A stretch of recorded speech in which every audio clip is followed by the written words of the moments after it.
Tiwaawoon woote kon nag wuy ji leen ku jóg wuy ji Maam As am say ngërëm. Tiwaawoon woote kon nag wuy ji leen ku jóg wuy ji Maam As am say ngërëm. Tiwaawoon woote kon nag wuy ji leen ku jóg wuy ji Maam As am say ngërëm. Tiwaawoon woote kon nag wuy ji leen ku jóg wuy ji Maam As am say ngërëm. Tiwaawoon woote kon nag wuy ji leen ku jóg wuy ji Maam As am say ngërëm.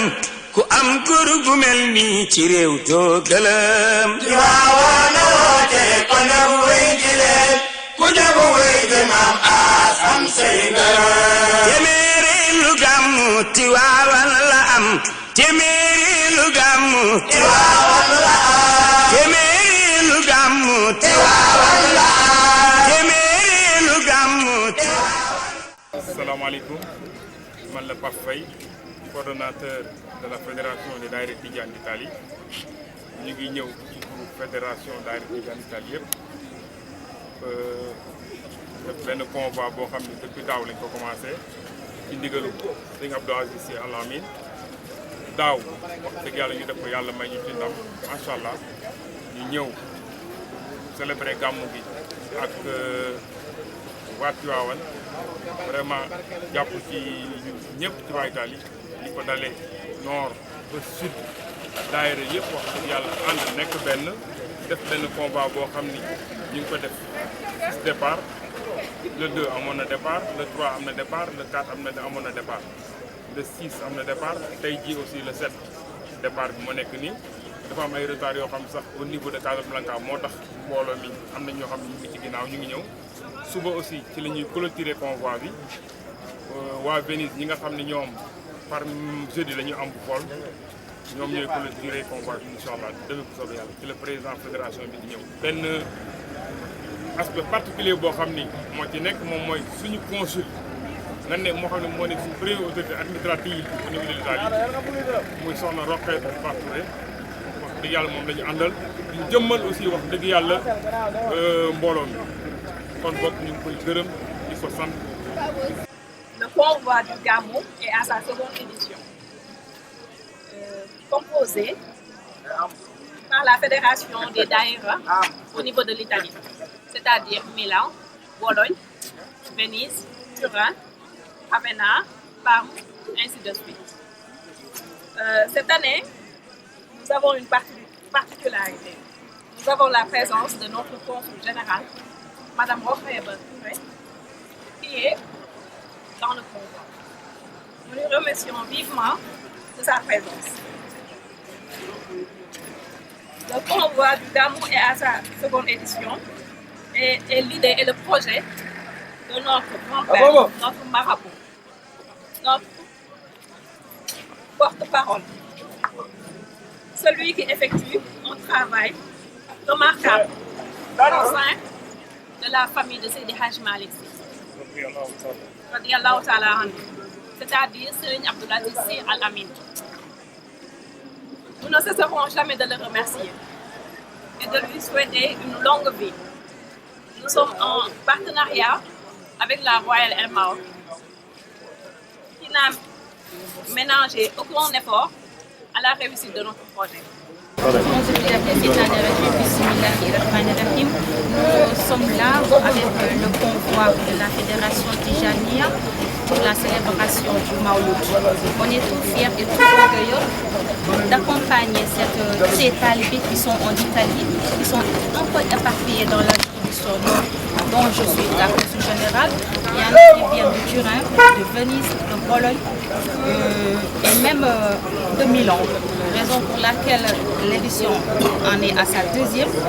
Je suis venue pour la première fois en tant que consul général à accompagner vraiment ce convoi.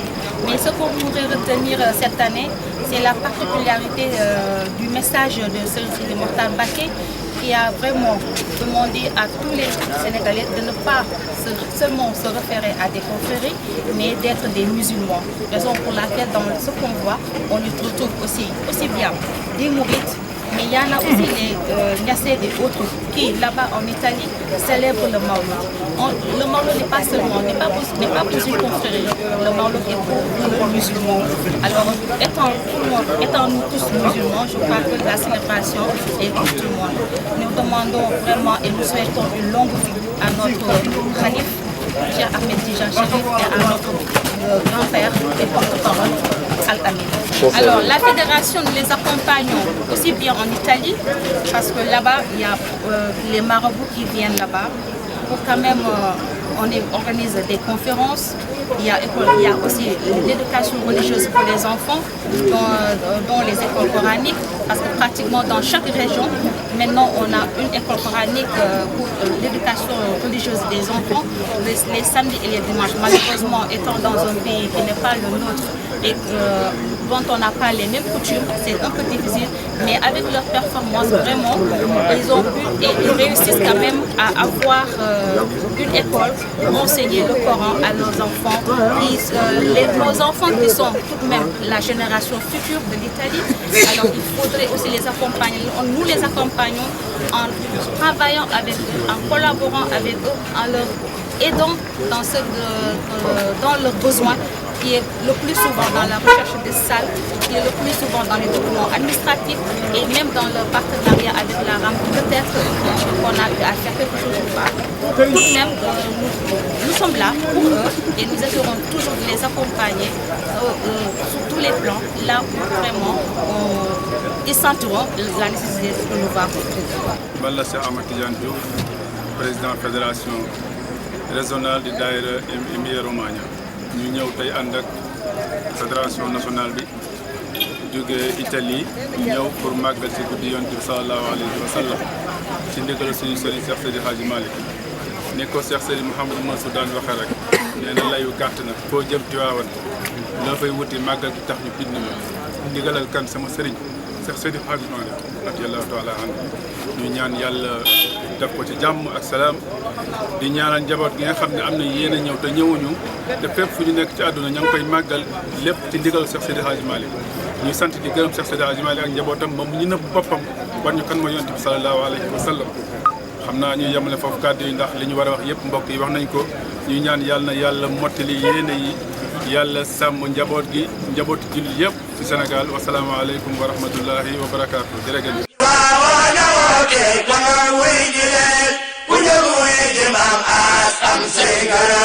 Tiwaawoon na woote kon nag wuy ji leen ku jóg wuy ji Maam As am say ngërëm. Tiwaawoon na woote kon nag wuy ji leen ku jóg wuy ji Maam As am say ngërëm. ku diinim rafet baayu mbay see ko jëf.